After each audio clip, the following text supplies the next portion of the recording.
Thank you everyone, and welcome to this session. Um, as we've kept seeing and kept seeing over the last few days, one of the things with the festival is to explore plurality and to bring in voices and stories and people and individuals and artists who help expand our sense of life experience of the world, or what happens in societies, in countries, etc., etc. It's my great privilege and great honor to be here in conversation with Zeyad Mansoor Khan, who's written this absolutely riveting, powerful memoir of growing up in the North Indian Uttar Pradesh town of Aligarh. And City on Fire is a memoir unlike any other, because it tells so much about the life of an individual, the growing up of an individual in a North Indian town. And through it, it's able to say many, many larger and bigger things about what's happening in Indian society over a long period of time.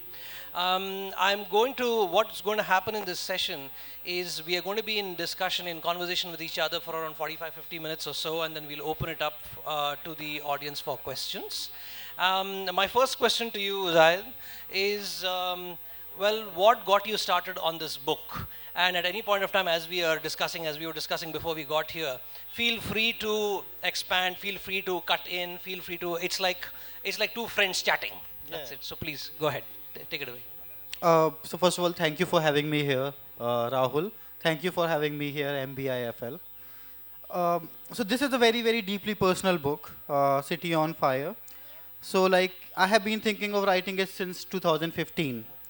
Uh, so like I have been seeing, like for some reason there hasn't been a memoir of a Muslim boy living in a ghetto, and I kept searching for a book like that, and I was waited like since 2015. Okay, somebody will write it, and like and so this is like an such a testimony to the fact that there are so less Muslim voices in India who are actually writing about the experience of Muslims living in a north, and at many of these places like in Aligarh and in many of these North Indian cities like Meerut, Muradabad, they have a history of communal violence which dates back not just to the partition. It intensified during the 92 riots, and so this was I could actually see uh, like two of my five of my neighbors died in violence around me during the 91 92 92 riots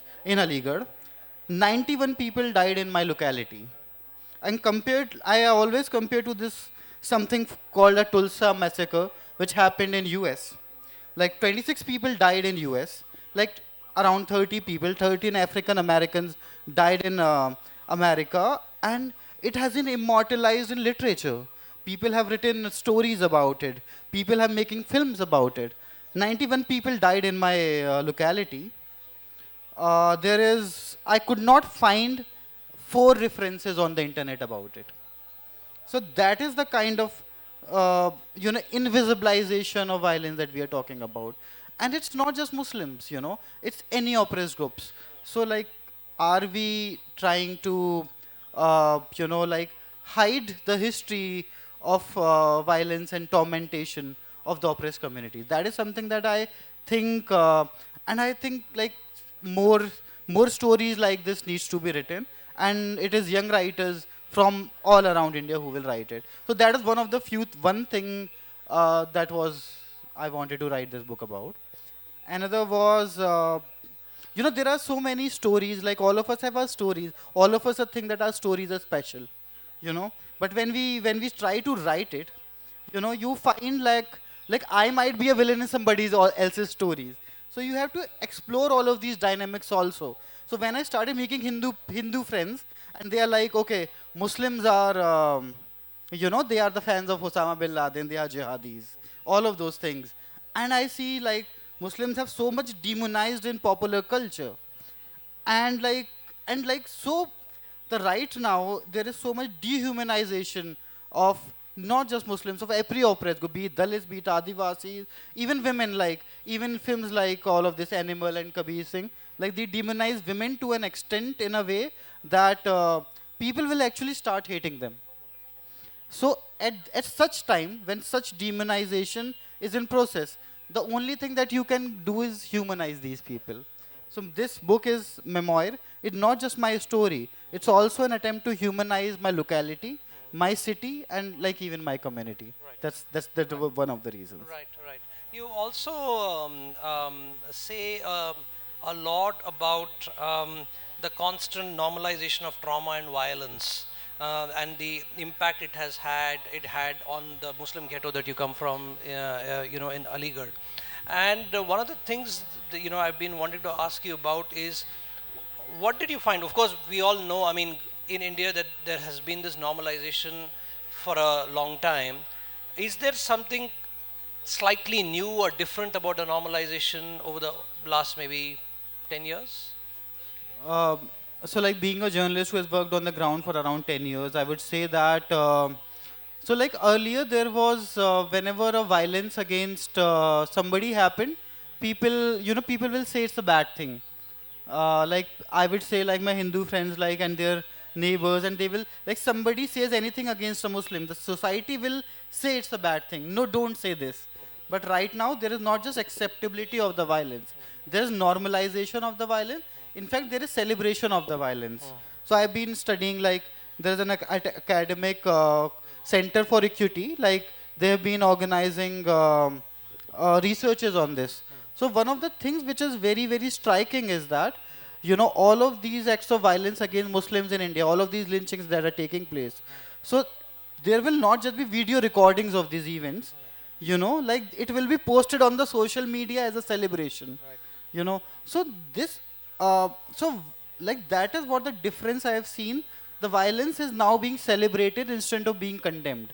you know and that is everything, like in every politics, that is also happening in media. Media is supposed to be a very very unbiased center which will talk about the rights of the people whose rights need to be talked about, of the less powerful. But somehow media will also involve themselves in this demonization. And also there is one more thing, that the violence has grown very very individualized. Right. So now the state apparatus doesn't even need to organize a orchestrated mob violence. Like it's very very centralized in a way. So like there will be more hate crimes, there will be more individual violence, there will be more lynchings, and there will be more individual persecution of the people, and it's more. So in that way it becomes more acceptable that way. Right.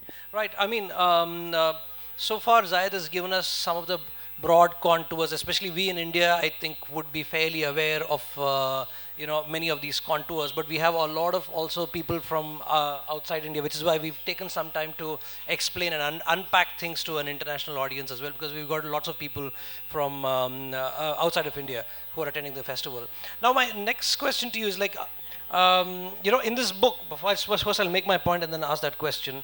Now, in this book, in City on Fire, I am the writing is so good that I wanted to go very slowly into it, which is why I've not read the full book as yet. I've finished 50, 60 pages simply because the sentences are so good, the craftsmanship is so good. Outside of all the big things that Zayed has just told us about, the normalization of violence, the normalization of trauma, this, that, etc. This book really is about human beings. And it does that with great respect. It does that both Muslims, Hindus, young people, old people, mothers, aunts, sisters-in-law, all these people, whether they are, belonging to the community, they come across as complex, multi-dimensional human beings. And we've reached a stage in our life, sometimes I was just speaking to Zayed, it's a little shocking that one has to these days say that people are complex and people are complicated, and that writing should reflect the fact that they are complicated. What do you have to say to that? So like I do think like times that we are living in, like call it politics, call it social media, like people are being consigned to little boxes, of they are being consigned to being monoliths. A Muslim can only be a Muslim and nothing else. A Hindu can only be a Hindu and nothing else. you know A Dalit can only be a Dalit and nothing else. So all of these things, like we have to accept our identities, but most of us we are more than that.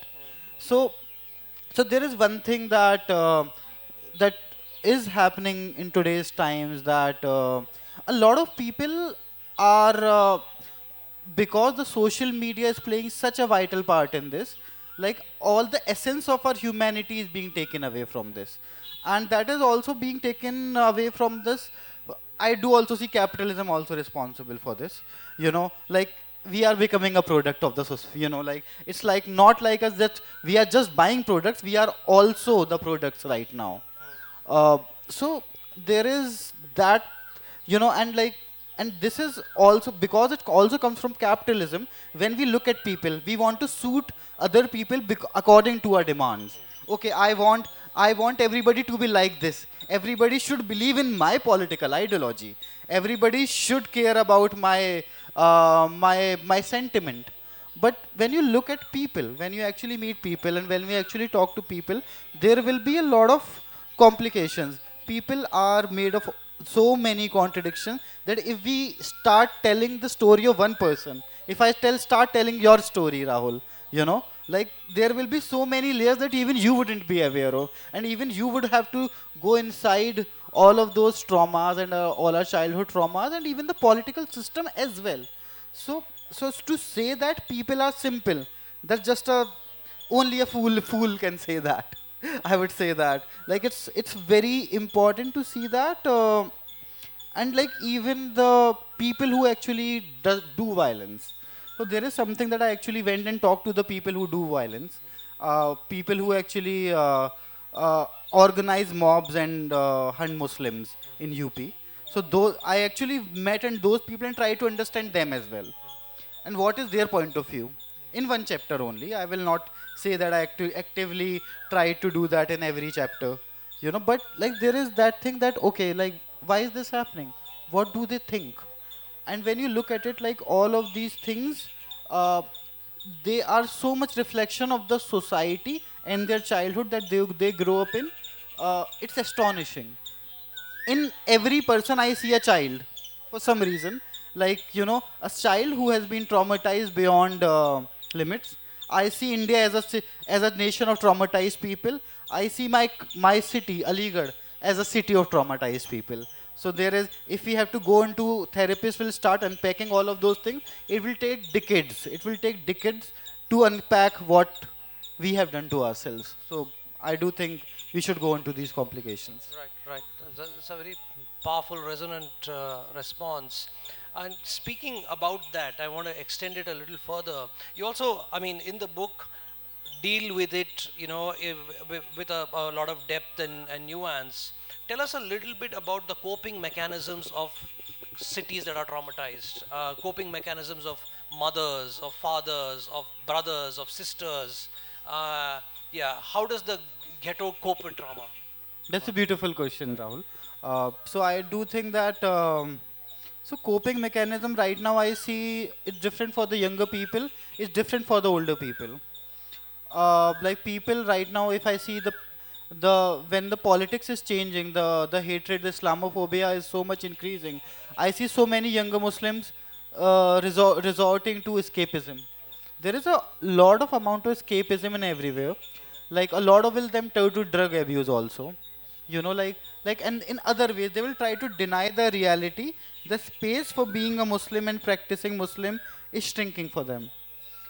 Older people, I see they will drown themselves in social media. Somehow they think that watching a video will is gonna help the nation, or liking a video or sharing a video is gonna help. So it's like they think that, like just seeing, they will immerse themselves in an atmosphere will of progressive politics, where people who support them, so like all their social media feeds will be filled by these videos in which they are criticizing the Hindutva, you know so like I do see, like younger people escaping through other ways. Some people are also trying to escape physically. I also see, there are many people who want to go to Canada. Many of my friends are getting in touch with friends and uncles settled in Canada and US and everything. So like, uh, escapism, a lot of escapism is there, a lot of substance abuse is there, a lot of escape through social media is there. Also, I also see politics getting inside us and affecting our lives, even our families. So I have seen, like, when the Tablighi Jamaat thing was happening, like when the COVID pandemic was happening, and it was solely, projected on one community and one sect called the Tablighi Jamaat. And there was so much demonization of Muslims happening in Aligarh. Like somebody was actually beaten up for going to buy a medicine. So when I say things like that, so I did see some of that anger of people not being able to do something, translating into anger toward their families. They were being aggressive toward their own family members. So, so it is when you see communities, when you see communities being violent, like when you see somebody being, we will never know like what has been happening. What is a trigger? Like right now, in terms of psychology, there is a trigger, like trigger warning that is, but in normal life, even what I'm saying, I do not know what I say, what memories it will trigger in somebody else. So there is a lot of escapism, there is a lot of anger, there's a lot of suppressed anger also, and there is a lot of internalized violence also. Right, right. Also, Zaid, since you was making this point, talk us a little bit about, this in this book you'll find um, all the classic, although it's a work of non-fiction, it's got all the elements of very, very good fiction, very good world building, very good deep analysis of why people are what they are. Everything is fact, but it's portrayed like it reads like a beautifully written novel. And the other thing that happens in this book is there are things like, for instance, Zayed does in the book, which are also about objects. Talk us a little bit about, there's a chapter called The Button, and the button plays a very big role in his household in Aligarh, in that ghetto. Talk us a little bit about the button. Um, so you have to, for the story of the button, you have to understand my locality. So my home is situated on a slope. On top lives the Muslims. On the bottom of the slope live the Hindus. Okay. And when there is a mob violence that is coming in, so there was, when I was 4, there was a button in my home, in my drawing room, and I was a very curious, inquisitive kid, and I will always, if somebody tells me not to do this, I will always do it. So there was this button which was put higher up, and somebody had told me that not to press it. And I was so intrigued. Why do this want us to stop from pressing this button? Someday I found a chair, I pressed that button, and whenever I pressed that button, like something big happened. There was a mob assembled, a mob of young Muslim men assembled under my home and shouting, "Oh, Hindus are coming." So that button in my drawing room was actually a warning switch for the people of my community that a Hindu mob attack is coming. So that is, and I never understand the significance of that switch. And for some reason, like eventually my mom, like because people were angry, they were angry and they were shouting, "Who did this?" I blamed it on my sister. I actually lied, but they knew it was me, actually. So when it was said, eventually those young men assembled, my mom had to give away a jar of pickle to them to douse their anger. So that switch in my home, it was a defense mechanism in case a violence comes out, if violence erupts, and there are several defense mechanism in my locality in case there is a violence. There are secret staircases. There are secret staircases in my locality where people can run away from both the side. People can move from Hindu area to a Muslim area, and people can move from a Muslim area to a Hindu area, and only the locals will know this. So these are defense mechanism built in people's houses. The violence is so invasive in their lives. So like that childhood, that button that I pressed, that remained a memory that when I grew up, my mother told me about. Okay, you did this, but of course I remembered it. I did not understand the significance, what it meant. Now I know. Okay, Right. Now, this is what I think what happens in the book constantly is Zayed takes very small details about the ghetto life. And that small detail is almost always telling you the big story about what's happening in India or what's happening in the world and how that has come into the ghetto. So there is this beautiful, beautifully crafted prose where every small minute detail is constantly illuminating the big story to us. Again, it works like cinema, it works like very high quality, you find all these in very high quality realistic fiction as well. So it's got all those elements, and all of it is fact, all of it is lived experience of people. The other thing that I wanted to ask you about, Zayed, was you were speaking earlier about trying to negotiate and trying to also critiquing the fact that, oh, I mean, I'm a Muslim, this is what has happened to me, and this is what I'm going to be writing about in contemporary India, etc., etc. And you are making an effort to you humanize the so-called other. You're also dealing with, writing about young Hindus who may have a certain ideological persuasion, etc., etc. Now, the one of the things that struck me about your depiction of this conflict is there are portions in the book where you're pretty clearly critical of orthodox Muslim behavior as well. Could you speak a little bit about it and your own equation with your family and with the episode in the madrasas, etc., etc.? So I've like one thing that I keep telling everywhere, that Muslims are not nice people.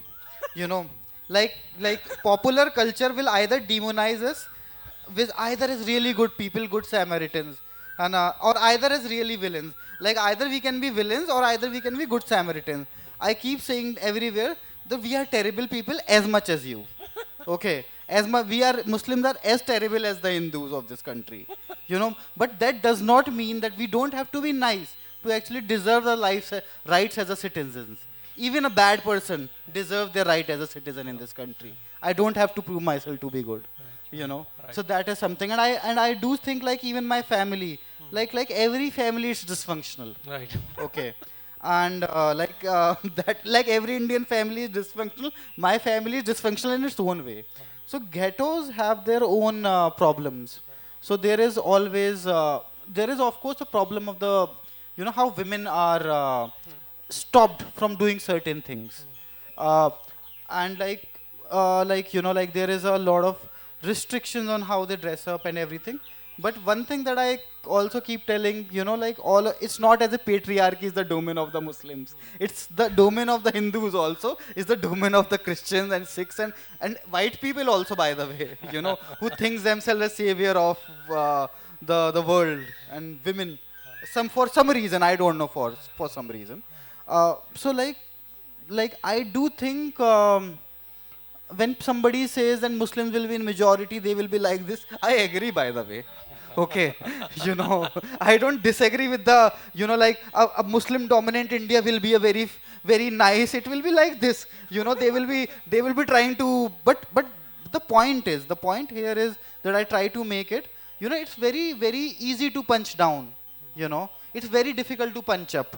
So like if I am probably in, let's say, if I was born in Pakistan, I will like somebody who has I will fight for the rights of the minorities there, minority Hindus, and that is a brave thing to do.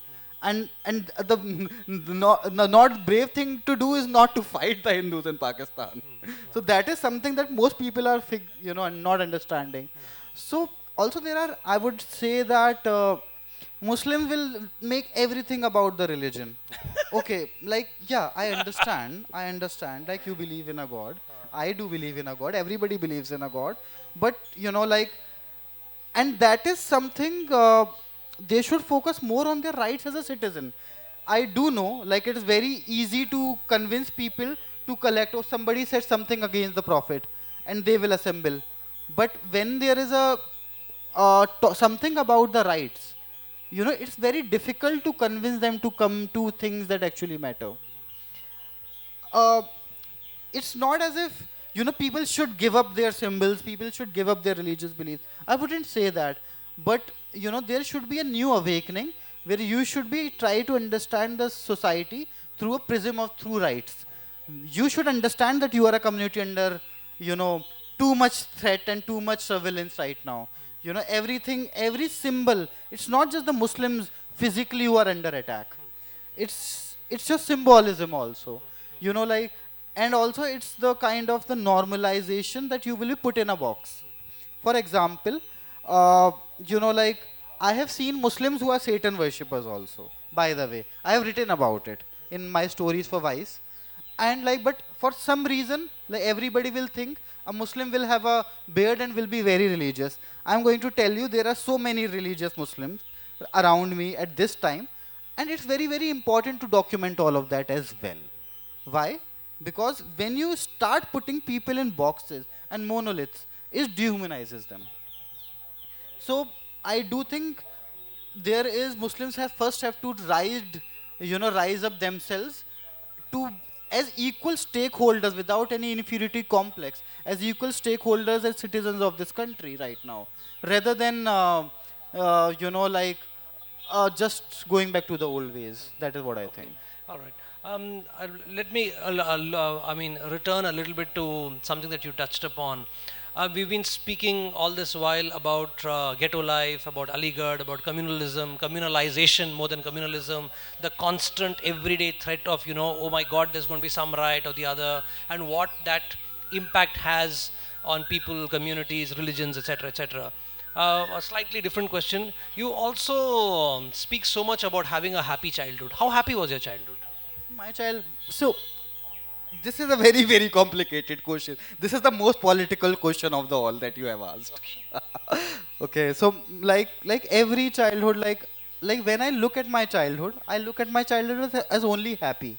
You know, I had my father who loved me, my mother who loved me, but Your now brother who beat you up. a brother who beat me up, I was also happy. In between all of those beatings, I was also happy. Okay, so And your sister who constantly proved that she was smarter than you. yeah, my sister who all still proves that she's still smarter than me, and not at all happy that now people are talking about me and not about her. I can say that in Kerala. I cannot say that in Aligarh, by the way. You know. Okay. Uh, so so my so like one thing that every like I was talking to one of April about this. Like even if we are having a violent childhood, child will only think in terms of a child. They will only think that their childhood is happy, even if they are living in a conflict zone. It is a very strange thing. The children in Gaza, the children in Gaza who might be seeing, they will not be understanding that they are being bombed by Israel. You know, like children living in Aligarh who are being brought up in Ahmed, right? They will not be thinking they have a sad childhood. They will still be thinking, oh, I have to get the jigsaw puzzle box. You know, like that's how children think. So I do think like even with all the violence that I saw around me, which I later started to understand and comprehend, my childhood was a normal childhood. I still think my childhood was a normal childhood. Uh, and what is even a normal? When we say thing which is a normal, like if there is anyone among the audience, if I try to find their the life and try to document, there will be so many twists and turns that they will not be comprehending right now, and eventually we will end up, like you should probably reach out to a therapist. I will help you in that. Okay. So so that is the kind of lives that we have. And I will still say, like even as a Muslim who was living in a ghetto and seeing violence, I still was happy. That's just the beauty of childhood. Then that is the tragedy of adulthood, by the way. Right, right, right.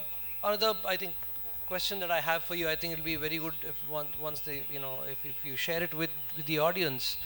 When you're writing about a ghetto and when you're writing about people that you've known through your childhood, that is not just your family, your school friends, your university friends, people that you've met, like a whole mohalla, and when you begin writing about them, and the book comes out, and people find that you've written about them, how did they react? Uh, so like I wrote about my Hindu neighbor, like my friend, and he was reading it and say, oh, like you're writing from the Muslim perspective, of course, but you know, what you're describing is true, you know. And he was like, oh yeah, yeah, yeah, that, and like we will connect on oh, that person is shit, you are right. You know, something like that. So like, even from my all of my friends, whether they are Hindus and Muslims, you know, like everybody likes them to be a character in a story. When you tell them a story, like even if they will not even go into the nuances of those things, but they will like it. And at the same time, I have tried to be very fair to everybody. You know, that's a difficult thing when you write from the memoir perspective of a memoir. So like I do write about one of the very personal things that I write in the book, how my brother used to thrash me. That has been a topic of conversation in all the panels that I've gone to. uh, my brother was present in one of those panels, you know, and like people, for some reason, I realized like, so I have redeemed him, my brother. He's now a very good person. He takes care of my mother more than me. He's a very nice son. My mother loves. I do think my mother loves him more than me. By the way, so like people will like him more than me because he has that, okay, that kind of a strongman image which is very much in vogue right now. You know, so like even if when I say that he used to beat me, and but now he's a very nice person. So I had to, and he once asked me, you know, I asked him for money for some reason, and he said, "Oh, you if you painted me nicely, I would have given you some money, but sorry, right now." So those are the kind of things, and like some, like most people are very happy, by the way. So like when I was talking to some of the victims of the violence, and I have to, you know, talk to the families of the people who actually lost their loved ones, it was a very strange thing that I found out. Like when people lose somebody that they love, you know, they don't talk about it after many years. You know, that person becomes an unsaid, like an elephant in the room. You know, that person went away, nobody will talk about that person. And when I started talking to those victims, and they were very happy that I was actually asking them questions about the dead relative, you know, a son they lost, a brother they lost. And they said they were, oh yeah, actually I have forgotten those things. So one of the things about a human mind is try to drown traumatic memories. And what once you, until and unless you unearth them, like they felt, I do think they also felt relieved that somebody has asked them about that person. So that was also there. Right, right. You have a fascinating chapter in this book about Osama bin Laden. Could you walk us through? That's a very so like one thing that I did attempt in the book, like, so like even among both Hindus and Muslims, when the 2011 attacks came, so I was a big comic book fan. I was always on the side of the villains. Okay, and for some reason, like, and it's not just me, the Muslim, like when the media was kept projecting him as such a larger than life figure, so everybody, even the people who said that they hate him, they were obsessed with him. So like I do talk about that idea, that how Osama bin Laden was such a big figure, you know, the topic of the conversation, somebody that they cannot ignore. And I go very intrigued by him. I later wrote an essay in my convent school about him, and you know, my teacher, they said, you know, your views are problematic. You know, like, and of course it is problematic. Now I look at those things. Some of the things that I said about, I am not proud of them. But there's one thing, like I was a sixth standard kid at that point, and my teacher, there was also an idea, let's throw this kid out of the school also. That came to it also. You know, after that I wrote that essay. That teacher actually said, oh no, no, he's a nice kid. You know, he's a little up in his head. You know, he says strange thing, but he's nice. So like at that point, if my school would have decided to throw me off, I will not be sitting here, by the way. You know, so like people should be given an opportunity to grow, and that is even to, I say, to uh, hardliners on both the side, be it Hindus, be the Muslims, be it Jews, be it Christians. You know, like, you know, like there is, you know, you can, whatever you've been feeding, you know, the media is telling you, there is, you can at some point you can find your way out of it. You can grow out of it. That is always an option. You know, you can denounce whatever you have been believing. Even as a child, I was believing in those problematic things as a child. I see adults believing in very problematic things as a child. I want to tell them also that you can also grow out of it. So that idea that people can believe in things which they are not proud of, and still they should be allowed that space. And if you are privileged than them, then you should tell them what's the reality. That's what somebody who is an elite and a privileged and powerful should do with them, because people are do not come in small boxes. Right, right. I think that's fairly. If there's a kind of a what is it? A um, what do we call it? A subhead or a subtitle to the or a golden thread through the book.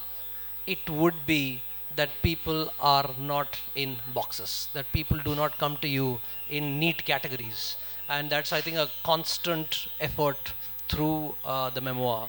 My Tell us a little bit, Zayed, about being a student at Aligarh Muslim University. What was that experience like? And especially because you was a student there during what tremendously tumultuous years in India's life and Aligarh's life. Yeah. So Aligarh is a place which is it's a university town, and like for some reason, like it's for those who don't know about it. I do know everybody would have heard of Aligarh, um, but it is for some reason it's always in the controversy for some reason or the other, and is portrayed by the media as a place where only radicals or some go, or like it's. But like there is one thing that Aligarh is like any other university. Students are boys are just going after girls. Girls are just trying to find a boyfriend. They both of them are trying to find good marks and from the teacher, find money to buy cigarettes or anything. Like it's just like any other university in India. And also there is one more thing, that it also has a history. It did contributed in educating a large segment of the North Indian population, which wouldn't have otherwise got an opportunity to study, from people from every religion. So it did play a lot of impact in the India's independence movement, which is for some reason now not being talked about that much. Also, AMU is for it is a place where everybody will gather around a cup of chai at a dhaba, at a restaurant, and will talk for hours, and nobody will be listening to anybody. Everybody will talking, four people will be talking to each other, and everybody will be thinking that the other person is listening, by the way. And nobody will be listening to anybody. So there is that, but in that place, everybody learns to talk. So this, where all of this comes from, where all these books comes from. It comes from those rumors. It comes from those folklores. Comes from those little stories which alive that somebody told me. That's one of the thread in the book is also a lot of lies. Exaggeration, I slight exaggeration. Slight exaggeration. I do think of lies as also history. If somebody believes, if somebody believes that their grandfather was the greatest person in the world, it is a history for them. It is a truth for them. And that also I say for religion also. Like, you don't know whether a God exists or not, but if people do believe in something, it is a reality. Our realities are constructed through our minds only. So, like all of these, so Aligarh is a place where everybody will have their own reality, but and nobody will believe anybody else's version. It is also people will slightly exaggerate things that they say. I in the first chapter of my book, I make it as a disclaimer. People from Aligarh have a tendency to slightly exaggerate things, and then I tell the truth. And like it's up to you whether you believe it or not. But and then I tell the truth. But I give that disclaimer. So we live in a place like this. Of course, I make it dramatic. So like there is that kind of a storytelling swagger that everybody has. So like in these small towns, everybody is a storyteller. I sometimes go to people in big cities and say that, like there is In Aligarh, everyone's a storyteller. everybody is a storyteller, and more books need to be come out of these smaller towns like Aligarh. Right, Right. Let me give you just a slice. If you may, Zayed, I'd like to read just one little portion, just to give the audience a sense of what this book is like. This is somewhere early in the book, and Zayed is describing a shopkeeper. And this is one of my favorite bits of the book, to the extent that I've read it so far. Ishrat Bhai's shop was the most happening place in our mohalla. If there was a contest in the mohalla, he would easily win the prize for being the most helpful. Everyone needed Ishrat's help at some point or the other. He knew all kinds of people. Ishrat, please get our telephone fixed. Ishrat, please ask the electrician boy to visit our house. Ishrat, do you know someone in the municipality? He'd always do his best to solve everyone's problems. Everybody, even the Hindus from whom he bought goods in wholesale, respected him for his honesty.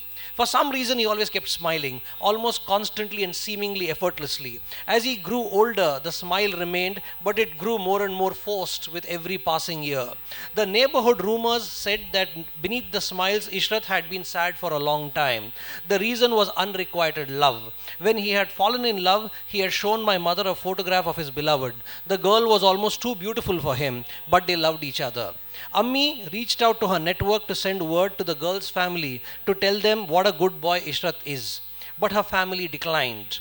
Because decent families don't want to have their daughter married to the mohalla shopkeeper, however wealthy he may be, however clean his moustache might be, or however generous his smiles might be. The life of a neighborhood shopkeeper in India is strange and far too public. Though people meet them almost every day, they treat them as just a shopkeeper. Few in Aligarh greet shopkeepers. They skip the niceties and go directly to 6 eggs, 1 Britannia bread, a quarter of Amul butter.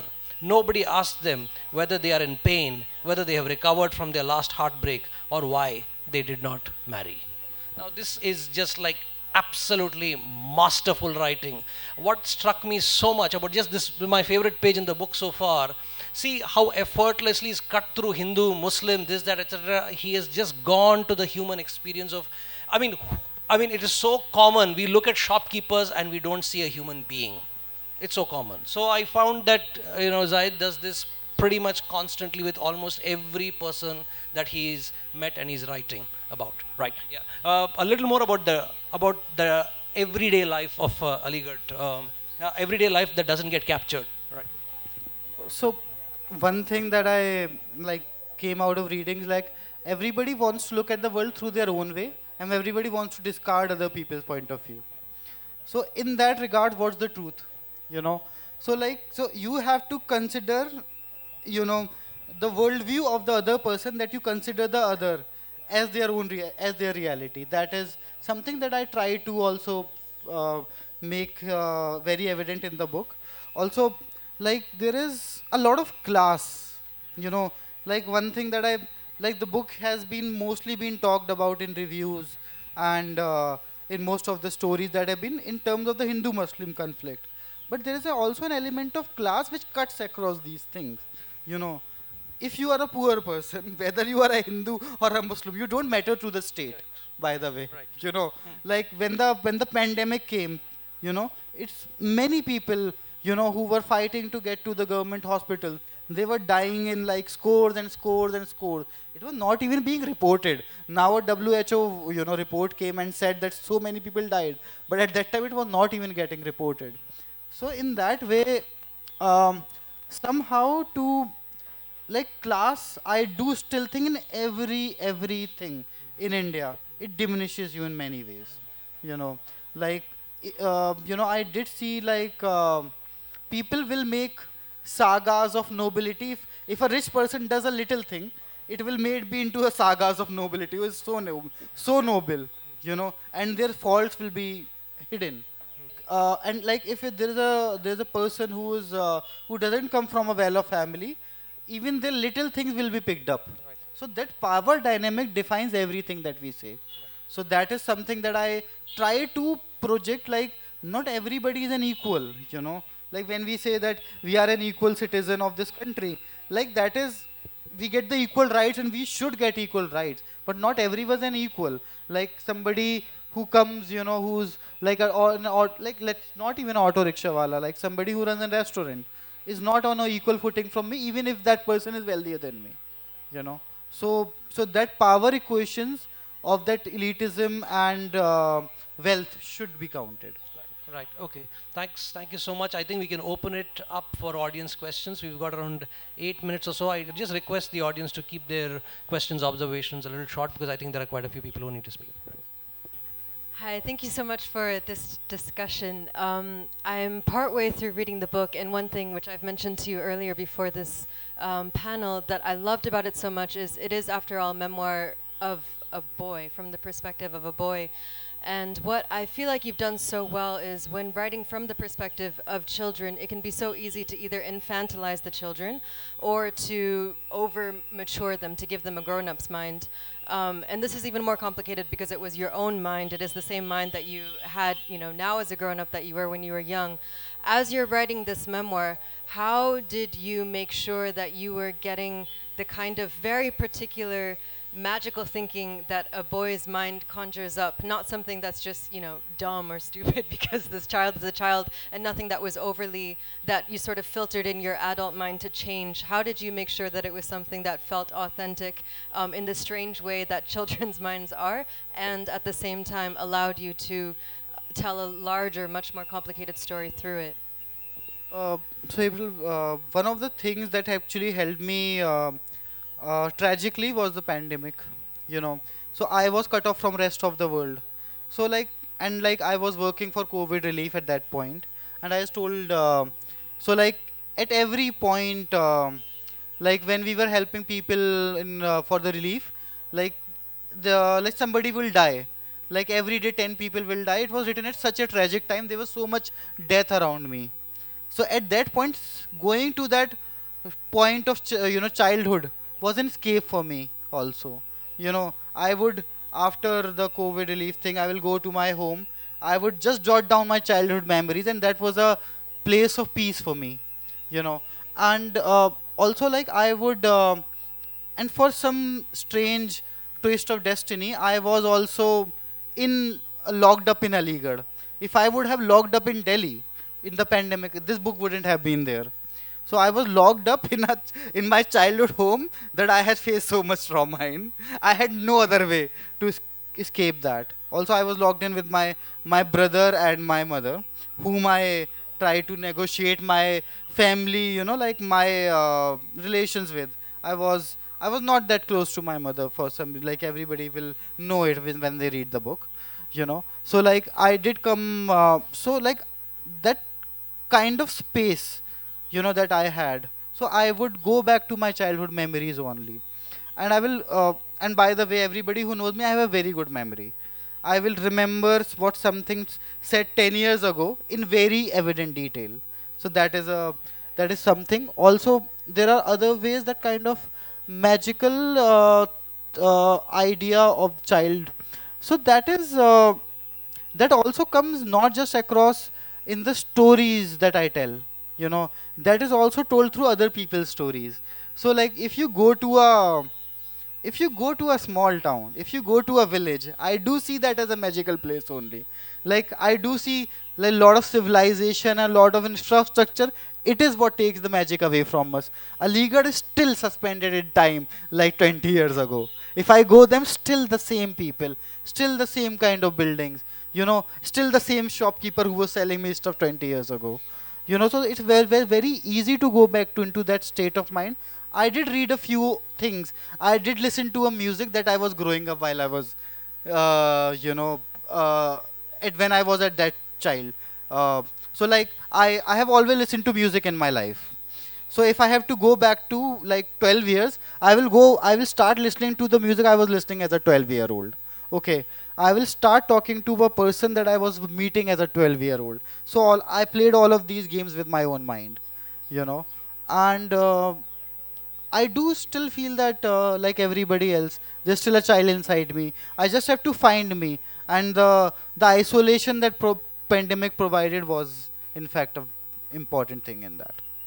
Through your journey, through your work, you have been able to express what you have felt or experienced, and you got an opportunity to tell the world what you have been through. So do you think, or what, in your opinion, how much does an expression culture, especially in the youth, matters when it comes to bringing up the underprivileged and like breaking these barriers? Can you answer it for the youth?